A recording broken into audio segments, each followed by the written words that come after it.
मुजफ्फरपुर में किस तरीके से एक जनप्रतिनिधि सरपंच साहब को जबरदस्ती पुलिस पकड़ के मारपीट किया, उसके परिवार के उनको हाथ पांव तोड़ दिया गया, गांव के लोगों के ऊपर केस कर दिया, 50-50 आदमी का नाम दर्ज कर दिया, 200-200 लोगों का अज्ञात कर दिया गया, केस दर्ज किया। वहां पे भी हमने गया और मजबूती से हमने अपनी बात को रखा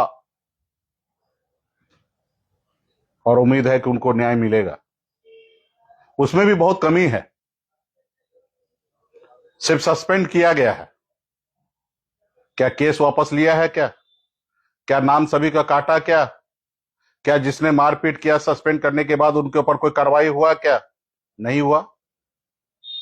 और कुछ हम देख रहे हैं, कुछ झोला छाप नेता लोग वाहवाही ले रहा है कि हमने करा लिया, हमने ये करा लिया, वो करा लिया।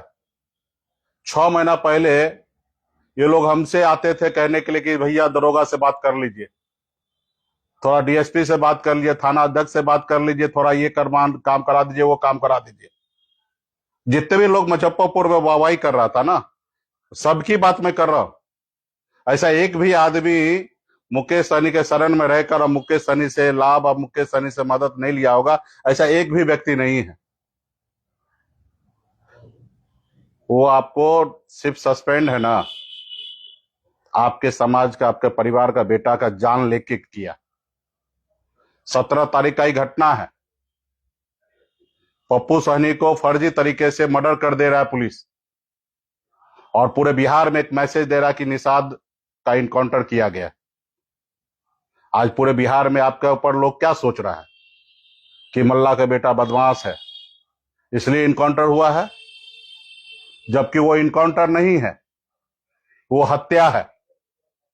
जब पुलिस को एहसास हो गया कि हमने गलत किया, तो उन्होंने सोचा कि इससे पहले एक तो सरपंच का मारपीट का मामला चल ही रहा है जिला में, और एक और दूसरा हत्या, वो देखते हुए उन्होंने सरपंच वाले केस में उनको, थाना अध्यक्ष को या प्रभारी को उन्होंने सस्पेंड करने का काम किया। वो किसी के डर से नहीं किए हैं, और समाज के लिए आप लड़ाई लड़ रहे, कोई गलत नहीं कर रहे, अच्छा कर रहे। सिर्फ मुकेश सहनी का ठेकेदारी नहीं है कि हम अकेले लड़ाई लड़ेंगे। हर किसी को लड़ाई लड़ने की आवश्यकता है। जिसके पास जितना सामर्थ्य है, जितना शक्ति है, उसको अनुकूल लड़ाई लड़िए। आप बोल सकते तो सिर्फ बोल के लड़ाई लड़िए, लेकिन इसके लिए बहुत ढिंडोरा पीटने की आवश्यकता नहीं है, रील बनाने की जरूरी नहीं है। आप काम कीजिए। आपने क्या किया पप्पू जी में? आप बताइए कि जो व्यक्ति के पास कुछ केस है, पप्पू सहनी जी के ऊपर 7 केस उनके पास दर्ज है। लास्ट केस जो है 2023 में हुआ है, और 2020 तक मैक्सिमम केस हुआ है, और 22 में एक हुआ और 23 में एक हुआ है, और 7 केस में बेल पे है। आप बताइए, जब केस हुआ है, ऐसे सब नेता के पास केस है, और ये कोई केस मर्डर और हत्या का नहीं है, 420 का केस है। और मुझे लगता है कि बिहार सरकार में जितने भी मंत्री होगा, उसमें आधे से ज्यादा के ऊपर 420 का केस होगा। बिहार के जितने भी विधायक होगा, उसमें 90% लोगों के पास 420 का केस होगा। केस तो समझिए कि क्या है, और उसके बाद भी केस है और सब पे बेल पे है। पुलिस का क्या राइट बनता है जाकर उनको पकड़ने का, वो भी सिविल ड्रेस में?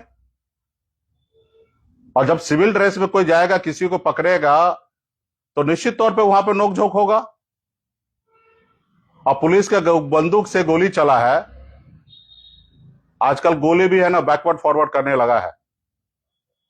जो दरोगा का जो गोली लगा है उसके पेट में, वो जिंदा है,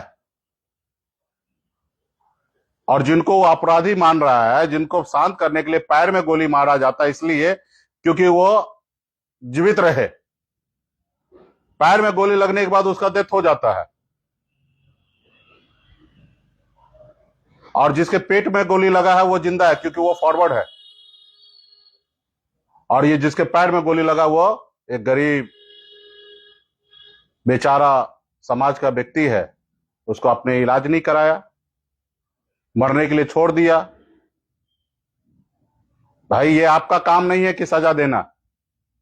सबसे पहले तो एसपी साहब से मैं आग्रह करूंगा कि सही से जांच कीजिए। ये बताइए कि उनको गिरफ्तारी करने के लिए गया क्यों, किस केस में गया। जो आदमी के पास 2022 के 23 के बाद कोई केस नहीं हुआ है, उसको किस वजह से क्यों गिरफ्तारी करने के लिए गए। और जो आदमी बेल पे है उसको आप क्यों पकड़िएगा। वो बेचारा कितना अच्छा लड़का था, मैं देखा उसका सोशल मीडिया पे। वो सोशल मीडिया पे रील बनाने वाला है। जब उनके कुत्ता मरा तो उसके लिए वो तेरवी किया। वो व्यक्ति चाय का दुकान पे अपनी साधारण जिंदगी जी रहा है, बना रहा है, कैसे आगे बढ़े उसके लिए काम कर रहा है। आप उसको एक अपराधी बोल के और हत्या कर दे रहे हैं, और एक झूठा नैरेटिव सेट करते पूरे राज्य में, पूरे राज्य के निषाद को बदनाम करने के लिए हमने इनकाउंटर किया। इनकाउंटर ऐसे होता है? इनकाउंटर होता है उधर से भी 50 को गोली चलेगा, 50 को गोली इधर से चलेगा। उस फायरिंग में कोई एक दूसरे मर रहा तो उसको आप इनकाउंटर नाम दीजिए। आप किसी को पकड़ के पैर में गोली मार के उनको शांत करने के लिए उनको इनकाउंटर नाम दीजिएगा। आप कहिए कि पुलिस ने गोली मारा है, पुलिस के गोली से मृत्यु हुआ है, सही से इलाज नहीं होने के कारण, लापरवाही के कारण उनका हत्या हुआ है, और हत्या का केस दर्ज चालू कीजिए जिन्होंने गोली मारा है। तो इसके लिए सभी को लड़ाई लड़ने की आवश्यकता है।